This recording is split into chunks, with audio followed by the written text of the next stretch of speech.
I'm Matt McClure. And I'm Natalia Ortiz. And this is Currents. No need to brag, how priests serve with humility. We have to go unarmed in and among our people. Are men really from Mars? A unique look at gender roles in today's society. A lot of men kind of view things of the faith as feminine, and that's a problem. And a Mother's Day gift that's for a good cause.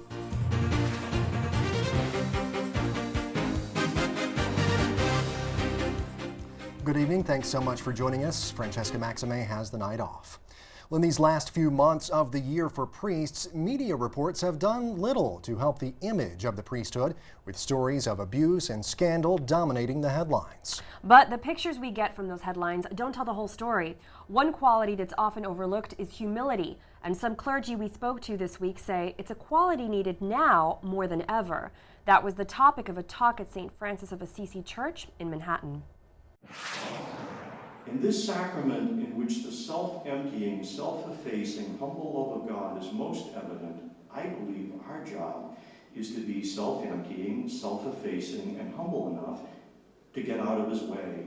Without humility, I don't think I'd be a good priest, because humility to me represents somebody who realizes I need God in my life, and therefore I'm totally dependent upon God. A humble priest is one who makes himself available to his people at all times, not being too proud or full of himself or try to be self-centered. Someone who knows his limits and can be transparent enough to share that with people. Being the good shepherd to people, being a brother to people, acknowledging their gifts and their talents. I think that's part of a humble person who observes, who listens, and says, you know, you've got a gift that God has given you, and I encourage you to use it. Francis used to love to speak of the humility of God. God comes to us each day in humble forms of bread and wine. And this was a source of tremendous wonder to Francis. It comes down to the incarnation, and that we are presenters of that incarnation in our persons, and as priests in particular, that we point that out. They became our flesh and blood, lived in the same world that we live in terms of being the world, had the same difficulties with people as a teacher, as a person misunderstood, and somehow it didn't seem to faze him a great deal. There has to be a deep unity between the spirituality of the priest, his authenticity, and the ministry he exercises. When I'm with my parishioners, I must never abuse them with words or with actions. I must treat them with dignity and respect. I think we've strayed from that message when we instead want to use power over other people for selfish reasons, to manipulate situations or people. That collapses into the ways of the world, quite frankly, in terms of the powerful and the powerless, the rich and the poor, that sort of disparity. The medieval church was a tremendous test of people's faith. In a time of tremendous violence and of very obvious moral lapses amongst the clergy, Francis still had a tremendous faith in priests, and he had that faith not because he was overlooking their flaws. His faith was really in God. I'm amazed at how despite everything, we're still trusted and sought after. I need God every day, and I need to see God in myself as a result of that, and God in others. Our God came to us in our pain. I think Jesus comes to us in our pain. I think Francis was on to that. It's a virtue that every priest should possess, which will help you to get down to the root of bringing people closer to Christ.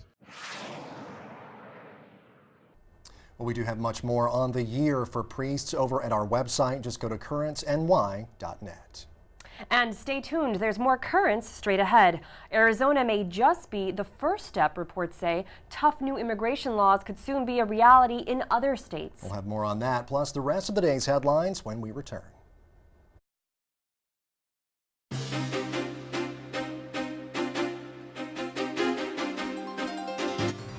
Welcome back to Currents. I'm Matt McClure. And I'm Natalia Ortiz. Coming up in a bit, a Mother's Day gift that's not just for your mother. We'll explain. But first, let's turn to the day's headlines. Well, with Mother's Day just around the corner, the Pew Research Center has released a new study that sheds some interesting light on motherhood in the U.S. The report shows new mothers are now older than their counterparts 2 decades ago. The birth rate among teens is down from 13% of new mothers in 1990 to 10% in 2008. At the same time, though, more women are having children outside of marriage. 41% of births in 2008 were to unmarried women, compared to just 28% back in 1990. On the heels of strict new immigration policy being signed into law in Arizona, reports say other states could soon follow suit. One such state is Oklahoma, where Tulsa Bishop Edward Slattery issued a call for secure borders and immigration reform on the national level. Bishop Slattery said in a statement that it is a clear Catholic teaching that sovereign nations have the right to control their borders. He added that the federal government should find a way to give the millions of undocumented workers in the country now some form of legal status and restore due process protections for immigrants. Well, the issue of separation of church and state was at the center of controversy surrounding the National Day of Prayer on Thursday. Now the same issue is at the center of a lawsuit against a Connecticut public school district. Two groups, the American Civil Liberties Union and Americans United for the Separation of Church and State, filed suit this week against Enfield Public Schools over the district's decision to hold graduation ceremonies in a church there. A spokesman for one of the groups called the use of the church inappropriate and said public school students should have a right to attend graduation without feeling like they're at a religious service. Now, the school district says most students actually support holding the graduation at the church, and it's cheaper than other venues. The cleanup continues in Nashville, Tennessee, after major flooding there early this week. As floodwaters recede, volunteers continue to pour in to help the Music City recover from its worst flooding in decades. Reports say church groups began sending out volunteers as soon as the storms let up, and several churches were converted to temporary shelters for people forced from their homes. Now, faith-based relief teams are helping residents clear out water, mud, and soaked belongings from their houses. The flooding in Middle Tennessee has killed at least 21 people. At the Vatican, Pope Benedict met with President of Switzerland, Doris Leuthard, on Thursday. One of the issues on the table was the church sex abuse crisis. The Pope told the president children should be protected and that pedophilia does not only affect the church, but all of society. Leuthard told a Swiss newspaper that she believes the pontiff wants to confront the issue of sexual abuse and address all abuse cases this year. During the meeting, the Swiss president gave the Pope a medieval book about the monastery of St. Gallen and a box of Swiss chocolate. Benedict XVI gave her a commemorative medallion from his pontificate. And finally, the Pope will head to Portugal next week on a trip that will include a pilgrimage to the Marian Shrine of Fatima. When he arrives, Pope Benedict will find a country that is majority Catholic but is led by a secular government. We get more from Marissa Cabrera in Rome. Portugal is currently governed under a socialist party, and aside from social reforms like pro-abortion laws and a potential law that would legalize same-sex marriage, diplomatic relations between Portugal and the Vatican are positive. Diplomatic relations between Portugal and the Holy See go back ages. They date back to the 12th century. Before me, there have been 177 Portuguese ambassadors to the Holy See, which shows the importance and strength of the relationship. Relations today between the Church and the socialist government are normal. The socialists are true to their principles, but they're not as radical as they are in other countries. Currently, Portugal's president is socialist Aníbal Cavaco Silva. He's been in power since 2006. The prime minister is José Sócrates. Since the last papal visit by John Paul II in the year 2000, there have been few but important changes. Currently, 88% of the 10.5 million people who live in Portugal consider themselves Catholic. That figure is down by 4.2% since the year 2000. The number of priests has also declined. A decade ago, there were 4,249 priests. Now there's only 3,797. Religion in Portugal is like religion in all of Europe. Officially, it's a Catholic country with a great number of Catholics, but it's also secularized. Fewer people are practicing religion. Traditionally, people say they're Catholic, but in the end, they don't live like Catholics. Today, Portugal is a pluralistic and democratic country. Portuguese authorities guarantee freedom of worship for people of all religions. In fact, followers of other religions live freely among the larger Catholic community. While their larger community is Catholic, Portugal legalized abortion in 2007 and wants to legalize same-sex marriage. The Pope's visit is a great step because he's coming to wake up Catholics in Portugal who have been a little removed. One of the Pope's main objectives is to strengthen the Catholic identity in his country, a trip planned to wake up Portugal's Christian roots. The Pope's first stop is in the city of Lisbon. From there, he'll travel to the shrine in Fatima and finally bid farewell to Portugal on May 14th in the city of Porto. Reporting from Rome, I'm Marissa Cabrera. We'll have extensive coverage of the Pope's trip next week on Currents. But stay tuned for now. There's more of today's show coming up. Just ahead, no, it's not a battle of the sexes, but part 2 of a conversation on men, women, and dating. Is there a problem with a woman asking a guy out on a date? Because I generally don't think that there really is. I tend to think that you might disagree with that.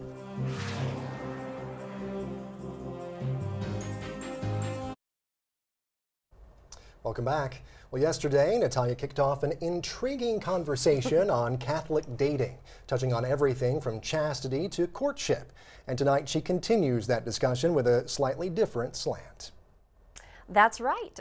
We've heard it said that men are from Mars and women are from Venus, right? Well, most of us would agree there's some truth to that. And I explored that in my second half conversation with author Christine Whelan from Busted Halo and Damien Wargo from the Catholic group The Kingsmen.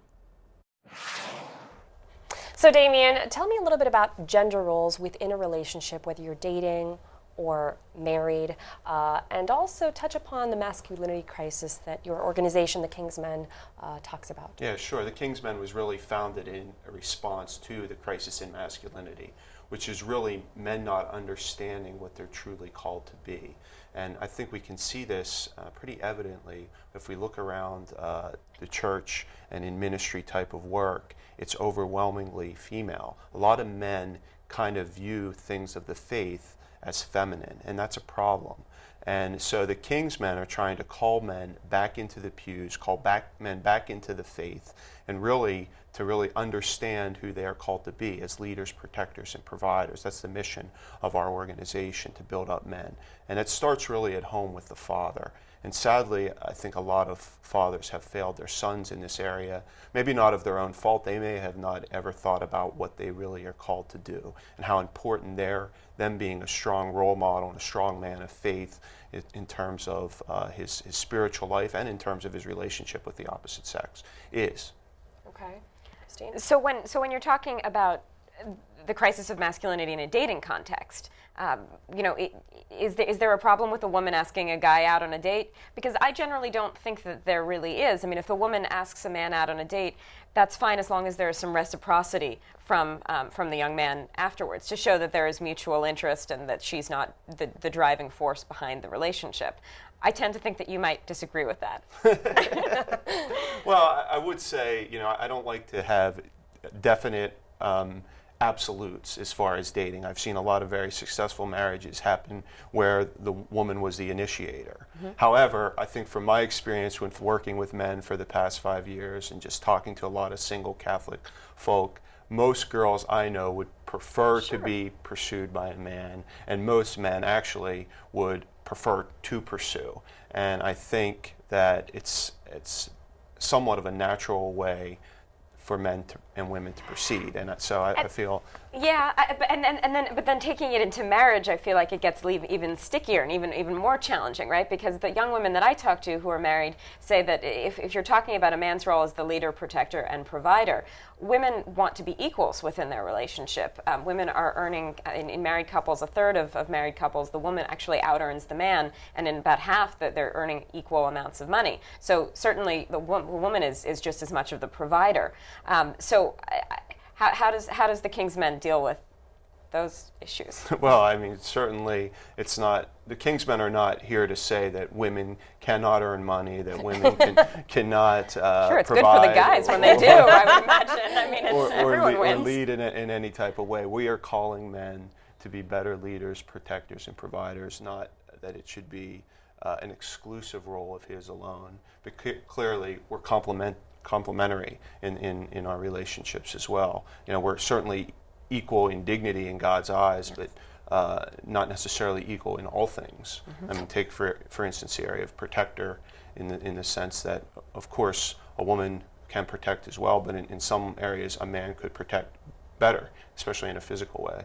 Sure, but also there are changes that are going on in the area of childcare. For example, we tend to think that women are the ones who are sort of innately better at childcare, yet as we see more women entering the workplace and we want to stay at home, we want a primary caregiver, I think men would be just as good at that role. Is that making the man less of the leader? Certainly no, I don't think that. Okay, where do you think the confusion began, Damien, as far as men losing kind of sight of what their role was? I really think that the devil has a specific plan, and his plan is to attack men.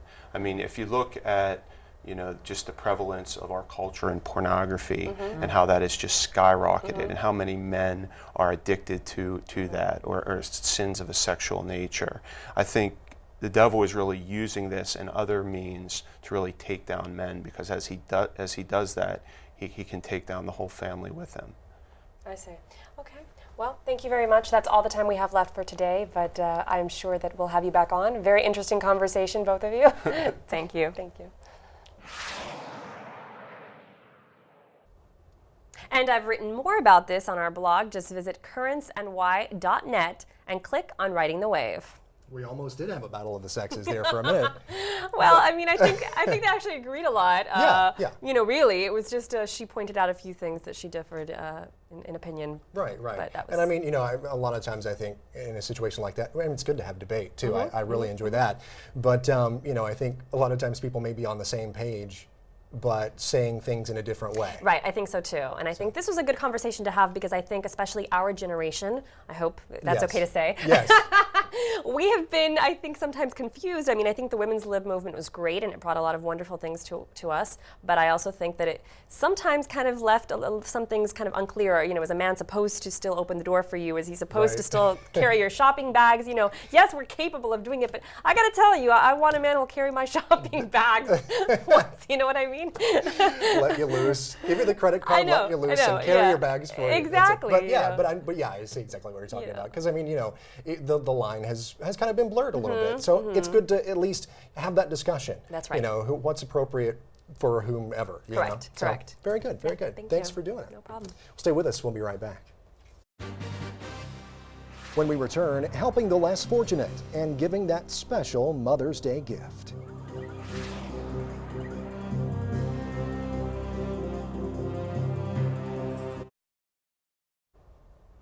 Finally tonight, Mother's Day is almost here. And if you're looking to give mom something with special meaning this year, look no further.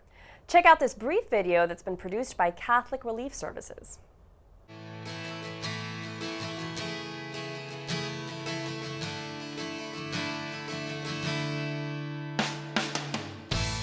Dear Mom, thank you for the gifts you bless me with every day.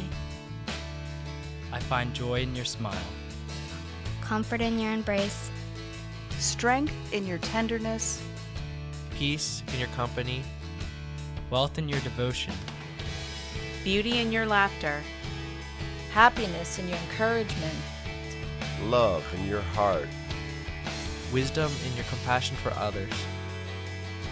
Thank you for showing me to care for those beyond our boundaries. For although you make me feel like I'm on top of the world, you taught me to respect all people within it.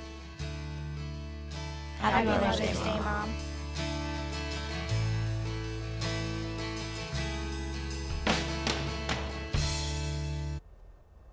A beautiful testimony to Mom, and it's one you can actually share with her too. That's right. Catholic Relief Services is making that very video available to send as a Mother's Day e-card. And when you do that, you help the work that CRS is doing all around the world. For more on that, I actually spoke earlier today with Laura Durrington. She's from Catholic Relief Services.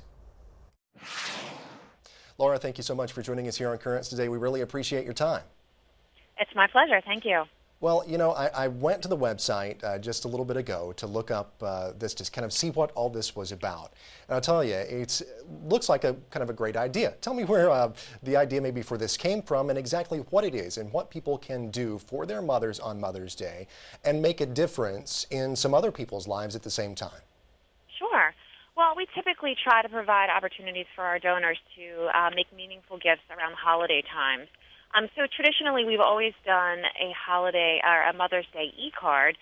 Our wonderful staff here, we have an excellent video production unit and a really wonderful writer, and together they, on their own, developed a script and put the video together, and then asked if anybody, had a way they could use it. So I immediately, after watching it, having tears in my eyes, I thought it was so beautiful, said I would love to make this a video greeting card. So we sort of, fine-tuned it and then put a campaign together and sent it out to all of our online donors that we have email addresses for, asking if they'd like to make an honorary gift in honor of their mother, and that they could have this video greeting card and send that to their loved ones. Yeah, well, it is very moving. As I was watching it too, it's very, very nice, and as you said, try to be a mother and watch that, I guess, and not get tears in your eyes. That might be a task. Exactly. But so let me ask you this as well. Where do the donations go that will do that? I know obviously it goes to Catholic Relief Services, but just so our viewers can understand a little bit better, where does that money go after they give it, and what's done with it? Sure. I mean, we have a very long history. We've been working for 65 years, and we currently work in over 100 countries. So the money goes to our general fund, which, fuels all of our programming overseas. We do a lot with hunger-related projects, but we have an extensive maternal health and child programming that, really helps with, trying to combat some of the devastating maternal mortality rates overseas. So we do a lot with that. We have feeding programs, breastfeeding support programs, nutrition and health, teaching mothers how to get better nutrition while they're pregnant and then while they're breastfeeding their children, and then obviously, when they're feeding their children. So we do have a lot of programming that's, mother and women and child related. In addition to that, we also have everything from, disaster relief. We were very active, obviously, after the Haiti earthquake. So all of, the donations through this campaign goes to our general fund, which allows us to do so many of these extensive programs in so many countries around the world. Well, great. Yeah, definitely a very good cause there. Now, you mentioned earlier that you generally try to do these things around holiday time periods. Any others coming up, maybe one for Father's Day or any future holidays throughout the year? Absolutely. We will be doing one for Father's Day, and then hopefully either in time for Father's Day or very soon after, we're going to be launching a new program. It's a new offering called Celebration Gifts, and it will be a presence on our website that you can go to at any time and make meaningful gifts in honor of, Catholics who are receiving their first communion, confirmation, ordination, all of the Catholic events in our lives. There's, wedding cards, there's birthday cards, thank you, just about any type of celebration you can think of. We've got a beautiful e-card with some of our photographs, stunning photographs taken by our staff around the world. So we're trying to show, that we are one human family, and, we're all part of this global church that ties us together. Right. And so, we like the idea that, instead of just buying somebody something, that we can, they have the opportunity to give a gift that will help so many people. All right, well, wonderful. Thank you so much, Laura, for being here. We'll link up folks to your website where they can give, make a donation to Catholic Relief Services, and also send their mother a nice little reminder of how important she is to them on Mother's Day. We'll link all that up on our website and send our viewers in that direction. Laura, thanks so much for being wonderful. here. Thank you so much. Thanks. And as I just mentioned there, you can find out more about this unique Mother's Day card. Just head on over to our blog. It's at currentsny.net on the World Wide Web. You click on Riding the Wave to find out more information. We'll get you all linked up there. And I think it's a great idea. I think it's a great idea. It's very creative. It allows you to express what you feel, but not just on paper, which is what we usually do, right, in a card, which is nice. Yeah. But this is different. It's a little bit more high-tech. Exactly. Exactly. And they always say, it's the thought that counts when you give a gift. Well, I mean, you show, you can always show your mom how much you're thinking of her, but also thinking of others at the same time. So I think that's a biggie there. And really make a difference. I mean, as she mentioned, Catholic Relief Services was really big in the relief after the earthquake in Haiti. So they do a lot of work all around the globe. Yeah. So, it really is great all around if you think about it. It'll help more than just get the message out to your mom, but also help people in need out there in the world. Great all around and all around the world, as it were. Absolutely. Well, that's it for tonight. Remember, in addition to following us at our website, you can also catch up with us on Twitter and become a fan on Facebook too. Check us out. Until next time, for Francesca Maxime, I'm Natalia Ortiz. And I'm Matt McClure. Thanks so much for joining us. Have a great night, a great weekend, and a great Mother's Day.